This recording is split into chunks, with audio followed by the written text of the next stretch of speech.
What's going on that is stressing us? Last night I could barely sleep because I had read report after report after report, and the math was devastating.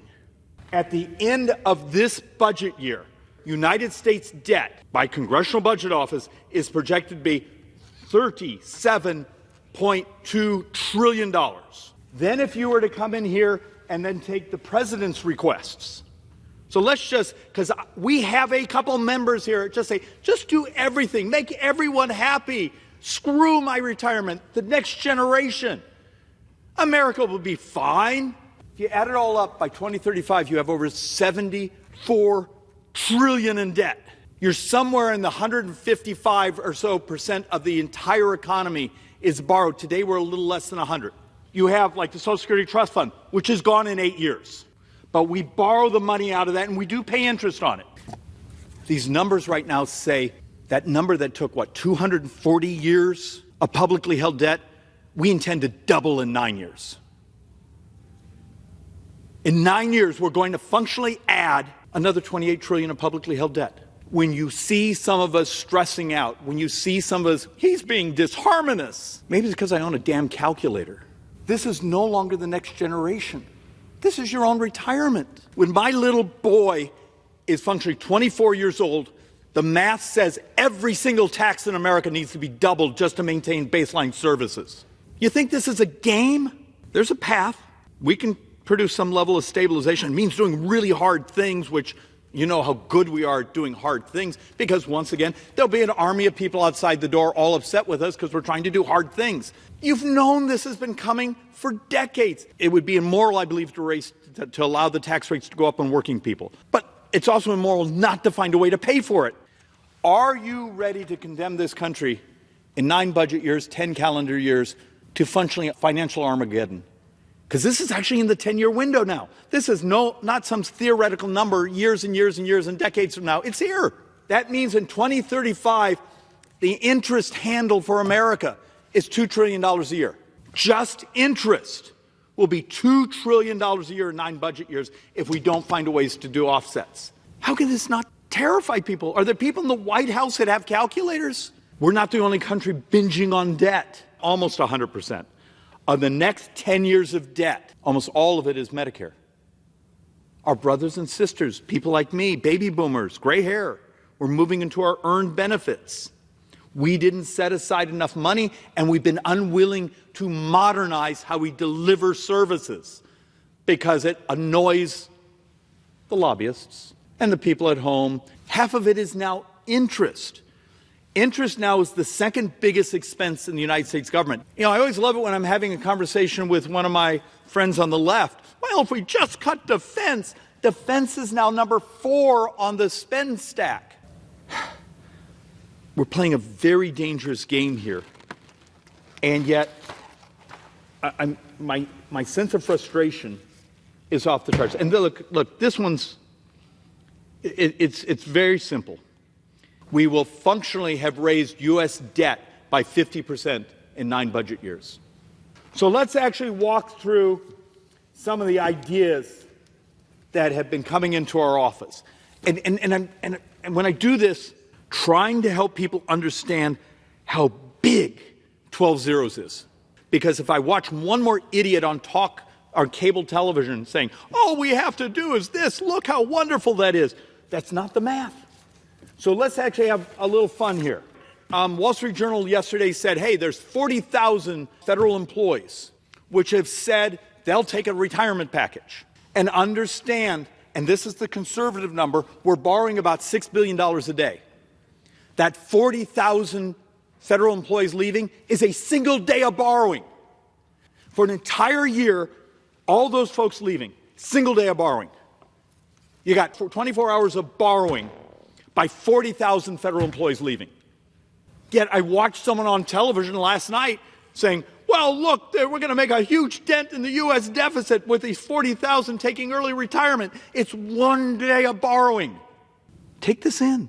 This is one of the grand solutions. Now, the point I want to make is you probably have to do it. You got to do all of them. It's going to be dozens and dozens and dozens and dozens of things all stacked up just to provide some stability. But you got to stop lying to each other.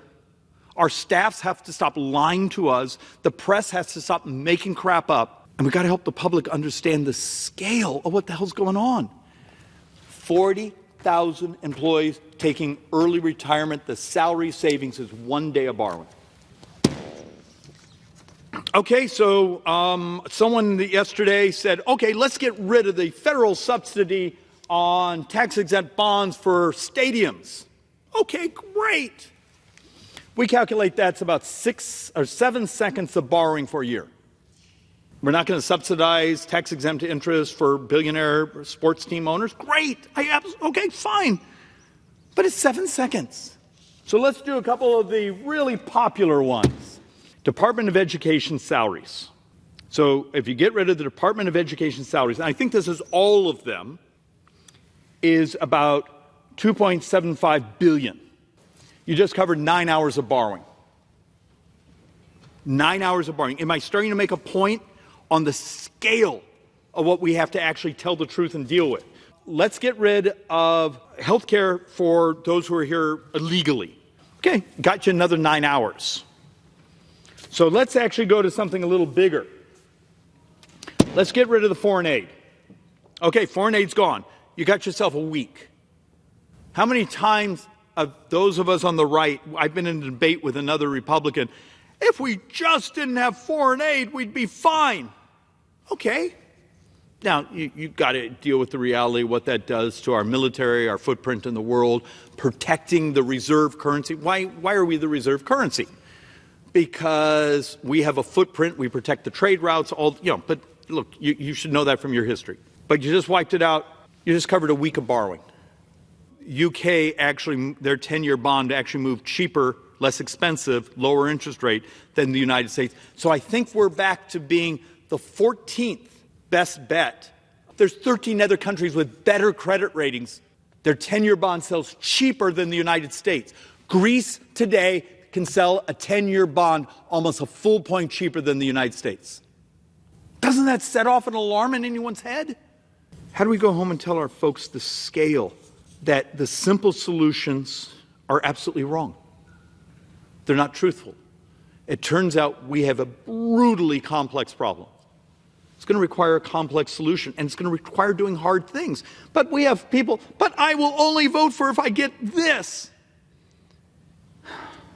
And those are the very people who I promise you aren't watching this presentation. This isn't a game. These numbers keep getting uglier and uglier. It's not Republican or Democrat, it's demographics. But telling the truth about demographics isn't great politics. Our job is to blame the other side and then blame us, and then we'll go back and forth and we'll have these incredibly petty, childish, mathematically void debates. The difference is I believe those of us on the right, those of us who are Republicans, have the absolute moral obligation. We're supposed to be the math people to fix it. Let the other side lie about it. We campaigned, we won. The American people gave us the House, they gave us the Senate, they gave us the presidency. We did all this moralizing, and now we run away from the difficulty. United States, according to the Census Bureau from last month, will have more deaths than births in 8 years. Why is this a big deal?